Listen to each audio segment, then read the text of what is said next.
I don't think that is where the magic is. It's actually the compounds that the bacteria utilizes. What are some ways that people can potentially be ahead of the research? Just in case it ends up panning out, what can people do right now to add some of that diversity that you're talking into their diet? I love this question. Well, I have a couple thoughts on this. Number one, this is a very savvy group.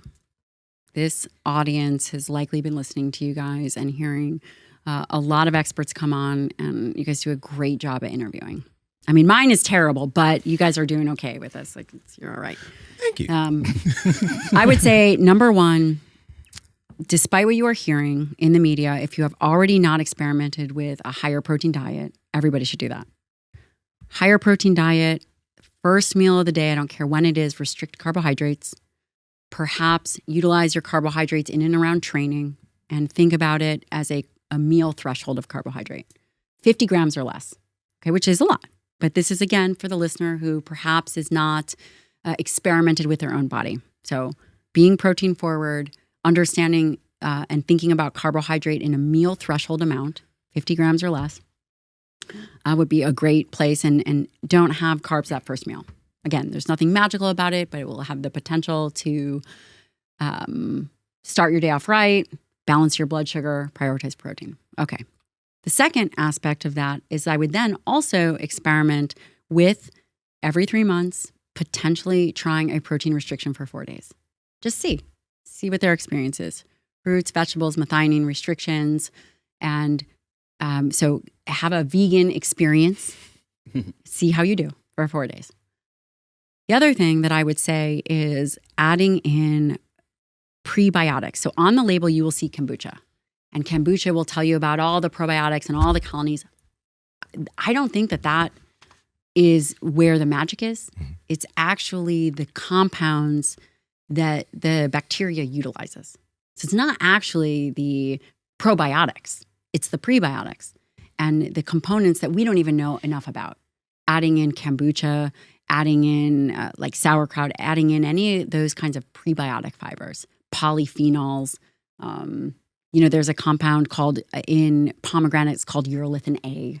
People could take urolithin A. It's new. It's very much on my radar. Begun to use,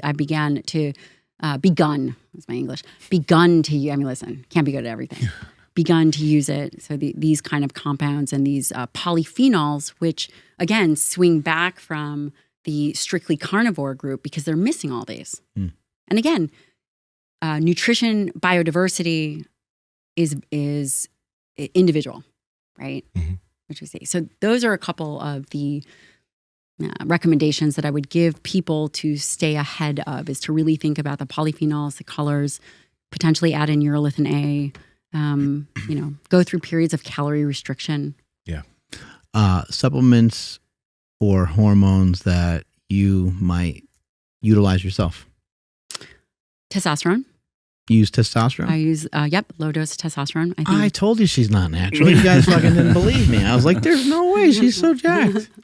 He's joking. I'm 108 pounds. I'm not that jacked.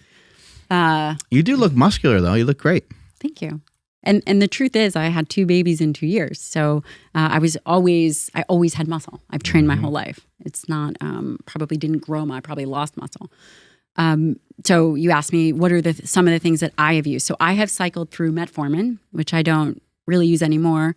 I have also utilized semaglutide. Can you just tell people what metformin does for people? Yeah, so metformin is something that's been used for a very long time, and it just essentially improves insulin sensitivity. And it is I think it's from some lilac plant. So it was utilized, and it's been around for at least 60 years. And it's typically used in diabetics. It's typically also now discussed in longevity groups because it decreases mTOR. And then, of course, you'll hear the negative aspects where it's like a mitochondrial poison, right? But again, the dose can potentially make the poison. And so, you utilize it, but you don't use it anymore. I don't use it so much for myself anymore. Didn't like it or just... again, I'm pretty lean right now. I don't really need it. I'd say you're very lean. Yeah. You got abs and everything. Veins, all of it. Thank God. Yeah, you don't need to be much leaner than that, I don't think, right? No, not at all. Power Project family, how's it going? Now, we talk all about strength on this channel, but strength starts from the feet. That's why we've partnered with Vivo Barefoot shoes for over a year now. Now, Vivo Barefoot, unlike most shoes, number one, they look great, but number two, they're flexible. They're zero drop, and they have a wide toe box. If you wear these shoes over time, your feet will get stronger. Now, if you guys want to get some of these shoes, head to vivobarefoot.com/powerproject. Use code POWERVIVO20 at checkout to save 20% off your entire order. Enjoy this clip. And so I've used that in the past. I've also used semaglutide, which is a GLP-1 agonist. It also improves insulin Kardashian sensitivity. drug. Okay, perfect. It's interesting. It's been around for a very long time. I have friends that are endocrinologists that have used it in their practice for over a decade. It's only recently been approved for weight loss. So this is an example of what I was talking about earlier, is before it was able to be used for weight loss, it would have been considered, quote, like an off-label use. And you have to be very careful with how you're prescribing drugs.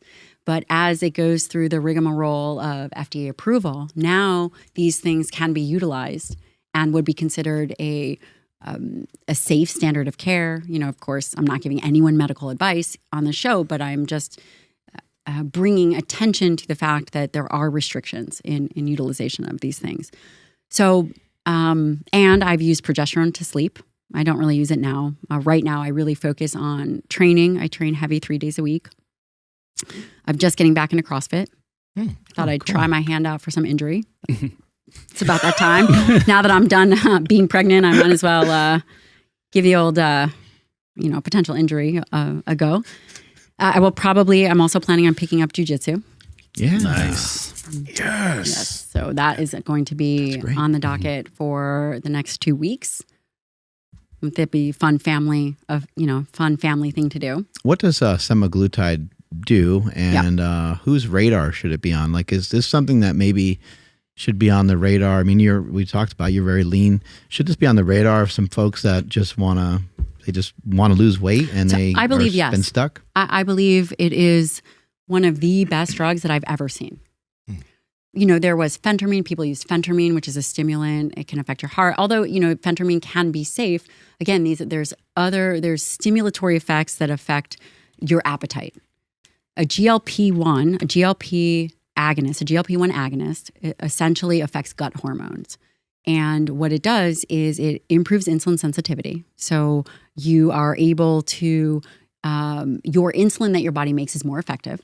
So you're able to move glucose out of the bloodstream into the cells.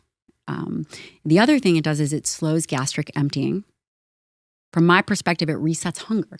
We are way over consuming food. We just are. Can you imagine? And I think about this all the time. As I was eating raspberries in the room, I was eating raspberries in the room. I have this thing where I'll order Instacart before. Actually, my assistant's amazing. Hi, Alexia. You better be listening to this podcast.